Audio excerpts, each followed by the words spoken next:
Please subscribe our channel Swag Billa. Movie के start में हमें मिस्टर मॉलिंस नाम के आदमी को दिखाया जाता है और हमें बताया जाता है कि मिस्टर मॉलिंस डॉल्स बनाने का काम किया करते थे। एक दिन जब वो अपने घर पर बैठे डॉल्स बना रहे थे तभी उनको अपने डोर के नीचे एक नोट मिलता है जिसमें लिखा हुआ था फाइंड मी, और वो नोट को उठाते हैं और पढ़ने लगते हैं। वो थोड़ा सा आगे चलते हैं तो उन्हें दूसरा नोट मिलता है जिसमें लिखा हुआ था क्लोजर। ये नोट किसी और ने नहीं बल्कि मिस्टर मॉलिंस की बेटी ने लिखे थे। मिस्टर मॉलिंस की बेटी का नाम एनाबेल था। मिस्टर मॉलिंस अपनी बेटी से बहुत ज्यादा प्यार करते थे। वो किसी भी कीमत पर अपनी बेटी को खोना नहीं चाहते थे, मगर किस्मत को कौन टाल सकता है। नेक्स्ट डे हम देखते हैं कि इनकी फैमिली चर्च से वापस आ रही थी और तभी इनकी गाड़ी का टायर पंचर हो जाता है। मिस्टर मॉलिंस अपनी गाड़ी को ठीक कर रहे थे। इसी दौरान एनाबेल रोड पर चली जाती है और तभी एक गाड़ी आकर एनाबेल को हिट करती है जिसकी वजह से वहीं पर उसकी डेथ हो जाती है। इसके बाद हमें मूवी में 12 साल बाद का सीन दिखाया जाता है जहां पर हम एक नन और कुछ ऑर्फन्स बच्चियों को देखते हैं। ये सभी लोग मिस्टर मॉलिंस के घर जा रहे थे। इनका ड्राइवर इनको बताता है अपनी बेटी की डेथ के बाद मिस्टर एंड मिसेस मॉलिंस दोनों बहुत ज्यादा अकेले हैं और तुम्हें वहां जाकर उनका ख्याल रखना होगा। अब ये सब लोग मिस्टर मॉलिंस के घर पर पहुंच जाते हैं जहां पर मिस्टर मॉलिंस इनको वेलकम करते हैं। इन्हीं ऑर्फन्स बच्चियों में से हमें एक बच्ची दिखाई जाती है जिसकी टांग पर पोलियो था और वो ठीक तरीके से नहीं चल पाती थी। इस लड़की का नाम जेनिस था और ये इस मूवी की मेन कैरेक्टर है। मिस्टर मॉलिंस का घर बहुत ज्यादा बड़ा था। सब लड़कियां मिस्टर मॉलिंस के घर को देखती हैं और बहुत ज्यादा खुश होती हैं। मिस्टर मॉलिंस उनको बताते हैं कि उनका रूम फर्स्ट फ्लोर पर है, लेकिन तभी सिस्टर मिस्टर मॉलिंस से कहती है कि जेनिस चल नहीं पाती, इसलिए मैं और जेनिस नीचे वाले रूम में ही रहेंगे। पर वहाँ पर मिस्टर मॉलिंस उनको एक ऑटोमेटिक चेयर दिखाते हैं जो उन्होंने अपनी वाइफ के लिए बनवाई थी। जेनिस उस चेयर पर बैठती है और बहुत ही आराम से ऊपर पहुंच जाती है, मगर तभी जेनिस के पीछे एक परछाई थी और वो परछाई फिर अचानक से गायब हो जाती है। सभी लड़कियां बहुत ज्यादा एक्साइटेड थी। वो लड़कियां रूम में आती हैं और सभी अपना बेड चूज करने लगती हैं। वहीं पर जेनिस रूम के बाहर देखती है जहां पर 5 साल, 6 साल और 7 साल लिखा हुआ था। तभी मिस्टर मॉलिंस जेनिस के पास आते हैं और उसे कहते हैं कि ये रूम हमेशा बंद रहेगा, इसको खोलने की कोशिश कभी मत करना। इसके बाद हम नन यानी के सिस्टर को देखते हैं जो अपने सामान को खोल रही थी। तभी वो वहाँ पर एक सीक्रेट विंडो को देखती हैं जिसके अंदर लिफ्ट लगी हुई थी। अब विंडो के अंदर लिफ्ट लगी हुई थी, ये काफी ज्यादा अजीब बात थी। अब सिस्टर उस विंडो को बंद करती है लेकिन वो विंडो खुद से दोबारा खुल जाती है। सिस्टर दोबारा से उस विंडो को बंद करती है लेकिन वो विंडो दोबारा खुल जाती है। पर तभी सिस्टर के पास एक लड़की आती है। वो आकर सिस्टर से परमिशन मांगती है कि वो बाहर जाकर खेल सकती हैं। सिस्टर सभी लड़कियों को परमिशन दे देती है और अब सब बच्चियां बाहर जाकर खेलने लगती हैं। यही सब कुछ जेनिस अपनी विंडो से देख रही थी। वो बहुत ज्यादा उदास हो जाती है क्योंकि वो चल नहीं सकती थी और ना ही इस तरह खेल सकती थी। अब रात को सब मिलकर डिनर करते हैं। तभी हम वहाँ पर मिस्टर मॉलिंस की वाइफ को देखते हैं, मगर तभी वहाँ पर डोर बंद हो जाता है। अब जब रात हो जाती है तो रात को जेनिस को वही नोट मिलता है जिस नोट पर लिखा हुआ था फाइंड मी। ये एग्जैक्ट बिल्कुल वैसा ही नोट था जैसा मिस्टर मॉलिंस की बेटी एनाबेल उनको दिया करती थी, मगर एनाबेल तो मर चुकी थी। और ये फिर कौन था जो जेनिस को ये नोट लिख रहा था। जेनिस उसी नोट को फॉलो करते हुए उस रूम तक पहुंच जाती है जिस रूम में मिस्टर मॉलिंस ने उसको जाने से मना किया था। जेनिस अब उस रूम में आ जाती है जहां पर वो देखती है कि बहुत सारी डॉल्स पड़ी थी और वहीं पर एक छोटा सा डॉल हाउस भी था जो कि बिल्कुल कॉपी था मिस्टर मॉलिंस के हाउस जैसा। और तभी जेनिस को उस घर से एक चाबी मिलती है। ये चाबी दरअसल वहाँ पर पड़ी हुई कबर्ड की थी। जेनिस उस चाबी को उठाती है और कबर्ड को खोल लेती है। यहाँ पर एनाबेल की डॉल पड़ी हुई थी। ये डॉल दिखने में बहुत ज्यादा हॉरर थी, मगर जेनिस उस डॉल को देखती है और कबर्ड बंद कर देती है, लेकिन वो कबर्ड दोबारा से खुल जाती है। जेनिस दोबारा उस कबर्ड को बंद करती है लेकिन वो कबर्ड फिर दोबारा से खुल जाती है। ऐसा लग रहा था कि एनाबेल उसको अपने पास बुला रही है। अब जेनिस उस डॉल पर एक कपड़ा डाल देती है, मगर जेनिस जब विंडो से बाहर देख रही थी तो मिस्टर मॉलिंस उसको देख लेते हैं और अब जब जैनिस वहाँ से मिस्टर मॉलिंस को देखकर जाने वाली थी, जब वो पीछे मुड़ती है तो देखती है कि डॉल चल रही थी। जैनिस के पास वो डॉल चल कर आती है और अचानक से गायब हो जाती है। जैनिस उस डॉल को देखकर बहुत ज्यादा डर जाती है, घबरा जाती है। उसको कुछ भी समझ नहीं आ रहा था कि उसके साथ क्या हो रहा है। वो जल्दी से भागती है और भागकर अपने रूम में आकर छुप जाती है। इसके बाद मिस्टर मॉलिंस भी उसको नहीं देख पाते। नेक्स्ट डे हम देखते हैं कि सब लड़कियां बाहर खेल रही थी, मगर जैनिस सिस्टर को कन्फ्रंट करती है कि वो रात को उसी रूम में गई थी जहां पर मिस्टर मॉलिंस ने उसको जाने से मना किया था। सिस्टर जैनिस को समझाती है कि हम मिस्टर मॉलिंस के घर पर रहते हैं और हमें उनके सभी रूल्स को फॉलो करना होगा। इसके बाद हम इन ऑर्फन बच्चियों में से सबसे छोटी बच्ची को देखते हैं। वो खेलते हुए सीढ़ियों के बेसमेंट में छुपने के लिए चली जाती है, जहाँ पर उसको वो ही एनाबेल डॉल मिलती है। वो डॉल को घूर कर देखती है, मगर तभी कोई साया उसकी तरफ बढ़ता है और वो डॉल अचानक से गायब हो जाती है। वो बच्ची बहुत ज्यादा डर जाती है और डर कर बेसमेंट से बाहर गिर जाती है। वहाँ पर सभी लड़कियाँ उसको देखकर उसका मजाक बनाती हैं, मगर तभी मिस्टर मॉलिंस अब वो सीक्रेट विंडो को बंद कर देते हैं ताकि वहाँ पर कोई और ना जाए। इसके बाद रात हो जाती है। रात को हम दो लड़कियों को देखते हैं जो अपने ऊपर चादर लेकर टॉर्च लेकर बातें कर रही थी कि मिस्टर मॉलिंस की वाइफ कितनी ज्यादा अजीब है। वो पूरा दिन बेड पर रहती हैं और रात को शिकार करने के लिए निकल जाती हैं। अब जैसे ही ये बातें कर रही थी, मगर तभी इनको यहाँ पर आवाज आती है किसी के चलने की। ये दोनों ये समझ रही थी कि शायद मिस्टर मॉलिंस की ये आवाज है, मगर तभी अचानक से इनकी टॉर्च बंद हो जाती है और एक बहुत ही डरावना साया इनको अपनी तरफ खींचता है, जिसकी वजह से ये बहुत ज्यादा डर जाती हैं और चीखती हैं। इन दोनों की चीखें सुनकर यहाँ पर सभी लोग आ जाते हैं। इन दोनों लड़कियों में से एक लड़की मिस्टर मॉलिंस से कहती है कि मैंने आपकी वाइफ को देखा है। मिस्टर मॉलिंस कहते हैं कि ऐसा पॉसिबल ही नहीं हो सकता, क्योंकि उनकी वाइफ तो कभी चल ही नहीं सकती। इसके बाद हम देखते हैं कि सिस्टर मिसेस मॉलिंस के रूम में जाती है उनकी बेटी की डेथ का अफसोस करने।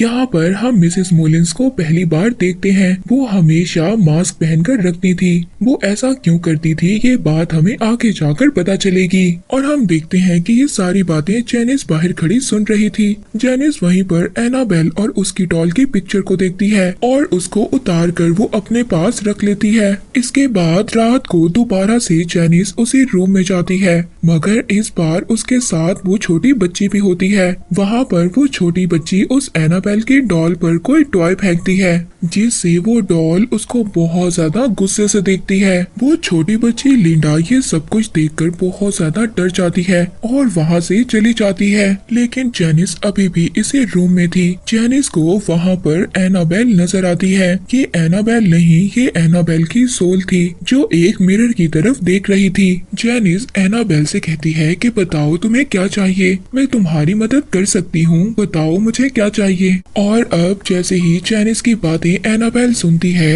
एनाबेल पीछे मुड़ती है और मुड़कर बोलती है। उसका फेस पूरी तरह से खराब था। वो अजीब सी हॉरर सी सोल में बदल गई थी। वो जैनिस से कहती है कि मुझे तुम्हारी आत्मा चाहिए। जैनिस बहुत ज्यादा डर जाती है। वो यहाँ से भागने की कोशिश करती है। वो अपनी उसी ऑटोमेटिक चेयर पर बैठती है और नीचे जाने लगती है, मगर वो चेयर दोबारा से ऊपर आ जाती है और अब वो शैतान जैनिस को ऊपर से नीचे फेंक देता है। अब इसी तरह सुबह हो जाती है। सुबह को मिस्टर मॉलिंस जैनिस का इलाज करवाते हैं। जैनिस सिस्टर को बताती है कि इस घर में कोई शैतान है जो मुझे मारने की कोशिश कर रहा है, क्योंकि मैं सबसे ज्यादा कमजोर हूँ। मेरी सोल सबसे ज्यादा वीक है। सिस्टर जैनिस को समझाती है कि तुम्हारी बॉडी जरूर वीक है, लेकिन तुम्हारी सोल बिल्कुल भी वीक नहीं है, वो हमसे भी ज्यादा स्ट्रॉन्ग है। इसके बाद हम देखते हैं कि रात को लिंडा को उसी रूम से आवाज आती है। वो उसी रूम के पास जाती है और पास जाकर वो बाहर ही से देखती है। वो देखती है कि वो डॉल चेयर पर बैठकर झूले ले रही थी। ये बहुत ज्यादा अजीब था। वो बहुत ज्यादा डर जाती है, मगर लिंडा फिर भी देखना चाहती थी क्या इस रूम रूम में वाकई ही कोई शैतान है। वो अपनी टॉय गन से एक रस्सी बांधती है और उस रूम की तरफ करती है, मगर तभी वो शैतान उसकी वो टॉय गन छीन लेता है। लिंडा बहुत ज्यादा डर जाती है और डर कर अपने बेड पर जाकर छुप जाती है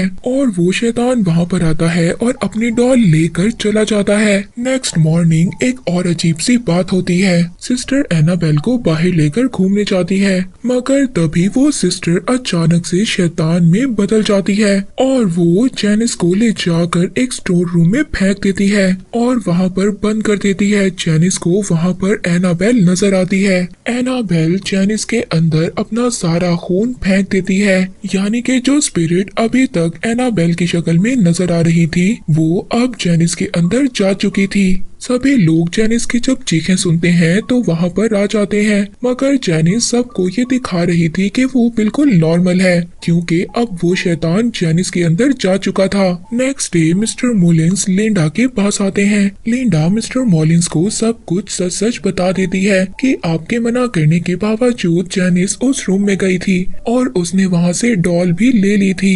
ये सब बातें सुनकर मिस्टर मोलिन्स को बहुत ज्यादा गुस्सा आता है और वो घबरा भी जाते हैं। वो जल्दी से घर के अंदर जाते हैं, जहाँ पर जाकर वो देखते हैं वो डॉल चेयर पर बैठी थी और साथ ही वहाँ पर उनको अब एक नोट भी मिलता है जिसमें लिखा हुआ था कि डैडी मैंने आपको ढूंढ लिया है। पर तभी वहाँ पर मिस्टर मोलिन्स को जेनिस भी नजर आती है। मिस्टर मोलिन्स जेनिस से पूछते हैं कि मैंने तुम्हें मना किया था उस रूम में नहीं जाना, मगर तभी जेनिस अंधेरे में जाकर गायब हो जाती है और उसकी बॉडी से कोई अजीब सी चीज बाहर आती है। ये वही शैतान था जो जेनिस के अंदर था। मिस्टर मोलिन्स उसकी तरफ क्रॉस का साइन करते हैं, मगर अब वो शैतान एक एक कर मिस्टर मोलिन्स की फिंगर्स को तोड़ देता है और इसके बाद मिस्टर मोलिन्स को भी मार देता है। बेचारे मिस्टर मोलिन्स की भी अब डेथ हो गई थी। सिस्टर जल्दी से जब मिस्टर मोलिन्स की चीख को सुनती है तो अंदर आती है। वो आकर देखती है कि मिस्टर मोलिन्स की बॉडी अजीब सी हालत में पड़ी थी।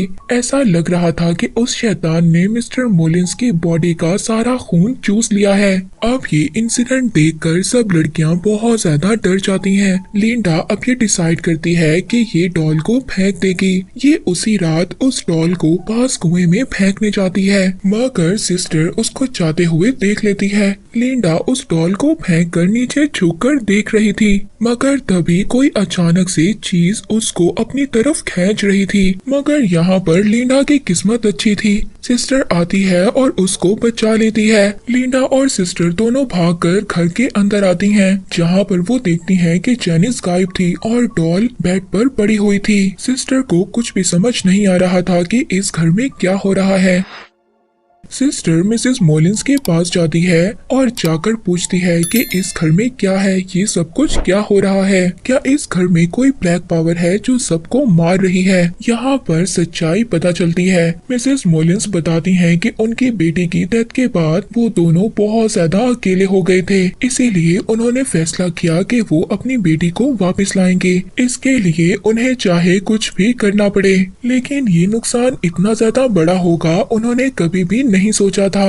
उन्होंने गलत पावर्स का यूज किया अपनी बेटी को बुलाने के लिए और उनकी बेटी वापस आ भी गई और हम दोनों बहुत ज्यादा खुश हो गए थे, मगर तभी हमें पता चला कि वो हमारी बेटी एनाबेल नहीं बल्कि कोई शैतान है जिसने हमारी बेटी की सोल को कैद कर लिया है। वो शैतान हमारी बेटी की शक्ल में दुनिया में आना चाहता था और जब हमें इस बात का पता चला तो मैंने क्रॉस का साइन दिखाकर उस शैतान को वापस भेजने की कोशिश की, लेकिन वो शैतान बहुत ज्यादा पावरफुल था। उसने मिसेस मोलिन्स पर अटैक किया और उनकी एक आंख निकाल ली। ये सब बताकर मिसेस मोलिन्स अपना मास्क हटाती हैं और यहाँ पर हम मिसेस मोलिन्स का असल चेहरा देखते हैं और उनका फेस बहुत ज्यादा हॉरर था। और इसके बाद मिस्टर मोलिन्स ने उस डोर को लॉक कर दिया, वहाँ पर बाइबल के पेजेस को चिपका दिया और इसके बाद उन्होंने फादर और प्रीस्ट को बुलाया और इसी तरह 12 साल गुजर गए। जिसके बाद उन्होंने ये फैसला किया था कि वो अपनी बेटी की जगह दूसरी बच्चियों की मदद करेंगे। मिस्टर मॉलिंस ने यहाँ पर सबको अच्छे के लिए बुलाया था। वो ये नहीं जानते थे कि जेनिस उस डोर को ओपन कर देगी और वो शैतान दोबारा से जाग जाएगा। इसके बाद बाकी लड़कियां जेनिस को देखती हैं जो अब चल सकती थी, यानी कि उसके अंदर अभी भी शैतान था जिसने जेनिस को बिल्कुल ठीक कर दिया था। यहाँ पर जेनिस सब लड़कियों को मारने की कोशिश करती है। वो सभी चीख कर बाहर जाती हैं। सिस्टर यहाँ पर सबको समझाती है कि वो सभी एक साथ रहें और सेफ रहें। अब वो सभी लड़कियां मिसेस मॉलिंस को भी अपने साथ लेकर जाना चाहती थी ताकि वो उनकी भी केयर कर सके। तभी जब वो उनके रूम में जाती हैं तो जाकर वो अजीब सा नजारा देखती हैं। वो देखती हैं कि उस शैतान ने पहले ही मिसेस मॉलिंस को मार दिया था और मार कर उनकी आधी बॉडी को दीवार पर लटका दिया था। ये देखकर सभी लड़कियां बहुत ज्यादा डर जाती हैं। वो चीखती हैं और बाहर चली जाती हैं। सिस्टर वहाँ पर लिंडा और दूसरी बच्ची को बचाने जाती है, मगर तभी वहाँ पर जेनिस भी आ जाती है। सिस्टर जेनिस के सामने बाइबल पढ़ने लगती है।